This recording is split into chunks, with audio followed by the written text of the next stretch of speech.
चलिए आज कुछ राजों से पर्दा उठा देते हैं। कुछ मेरे भाइयों ने 4-5 सवाल किए थे। सबसे पहला सवाल था कि जब कोई बंदा इल्यूमिनाटी, फ्रीमेसन्स या बिग ब्रदर या किसी भी शैतानी तंजीम में शामिल होता है या वो लोग शामिल करते हैं तो उसकी क्या प्रक्रिया होती है और क्या तरीका होता है। दूसरा सवाल ये था कि उन लोगों का फायदा क्या होता है, उन लोगों का बेनिफिट क्या होता है ज्वाइन करा करके। तीसरा सवाल ये था कि हमने सुना है फेम, पैसा, दौलत, शोहरत वो लोग सब कुछ देते हैं, तो ये कोई इंसान देता है या फिर शैतान देता है, कोई ये सब चीज कौन देता है। यही से फिर चौथा सवाल ये निकल करके आता है कि हमने सुना है कि बदले में शैतान सोल ले लेता है, रूह ले लेता है। तो रूह लेने का मतलब क्या है, हमने तो पढ़ा है और यही सच है कि जब इंसान के अंदर से रूह निकल जाती है, उसकी सोल निकल जाती है, तो खाली इंसान जो है वो ढांचा रह जाता है, मिट्टी का ढांचा रह जाता है। हमने तो देखा है कि जब कोई बंदा शैतानी तंजीम में शामिल हो जाता है तो वो लोग जिंदे रहते हैं, अपनी मौत पे ही मरते हैं, किसी हादसे से मरते हैं या किसी भी और तरीके से मरते हैं, लेकिन वो तो जिंदा रहते हैं ना। तो चौथा सवाल ये था। इस वीडियो में सारे सवालों के जवाब आज देने वाला हूँ। आपसे बस छोटी सी रिक्वेस्ट है, इस वीडियो को मुकम्मल तक देखना, पूरा प्रोपेगेंडा आपको समझ में आ जाएगा। देखो, जो सबसे बड़ा जिन है ना अज़ाज़िल, उसने अल्लाह तबारक व तआला से वादा किया था कि मैं तेरे बंदों को भटकाऊंगा और इनको सीधे रास्ते पर चलने नहीं दूंगा। तो उसको जो है दुनिया के अंदर कायम करना था न्यू वर्ल्ड ऑर्डर। अब ये न्यू वर्ल्ड ऑर्डर है क्या, आसान शब्दों में सिर्फ ये समझ लो कि पूरा का पूरा निजाम जो है वो शैतानी तर्ज के मुताबिक हो, यानी इंसानियत से हटकर हो। जितना भी निजाम जो भी कुछ हो वो इंसानियत से हटकर हो, इंसानियत के खिलाफ हो। इस चीज को न्यू वर्ल्ड ऑर्डर कहते हैं।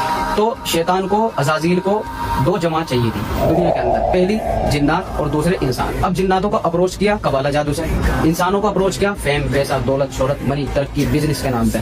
तो इन दोनों को शैतान ने अप्रोच किया। अब आप देखें ये लोग ज्वाइन कैसे कराते हैं। तरीका ये रखते हैं कि कबाला जादू होता है और इंसान के साथ जो है वो एक फरिश्ता रहता है और एक जो है वो जिन रहता है। यानी फरिश्ते तो दो रहते हैं लेकिन एक हमारे साथ हमजाद भी रहता है। अगर आप किसी और धर्म के हैं मानने वाले तो आप अपने धर्म में पढ़ना, हमजाद आपको नाम मिल जाएगा। तो एक जिन्नात रहता है जो हर वक्त हर इंसान के साथ रहता है। तो ये लोग जब ज्वाइन कराते हैं तो उसको काबू में कर लेते हैं।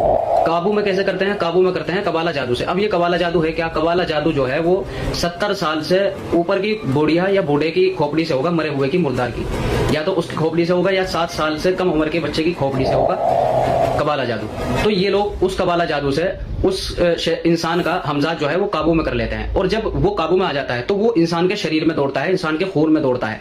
आप अपनी किताबों में पढ़ना या आपने बड़ों से मालूम करना, जब किसी को झपेट हो जाती है, किसी पे जिन्नात आ जाते हैं तो शैतान जो है वो जिन्नात जो है वो खून के साथ दौड़ते हैं। तो दौड़ने का मतलब यही है कि हम, वो जो इंसान है जो ज्वाइन कर रहा है वो शैतान से एग्रीमेंट करता है कि अब जो है मैं तेरे तरीके पर चलूंगा, मेरा हमजाद जो है जिसको तूने काबू किया है ये तेरे तरीके पर चलेगा, और जो प्लस में फरिश्ता है जो सीधी राह दिखाने वाला है उसकी अब मैं बात नहीं मानूंगा। और हर वक्त जो है इंसान पे वो जादू रहता है और शैतानियत का गलबा रहता है। इंसान को तन्हाई अच्छी लगती है, इंसान की सोच बदल जाती है और उसको इंसानों से दुश्मनी होने लगती है और शैतान उसको धोखे में रखता रहता है। तो ये था तरीका ज्वाइन करने का, कैसे करते हैं, और ये काम भी करता है, जादू काम करता है। अब ये कैसे काम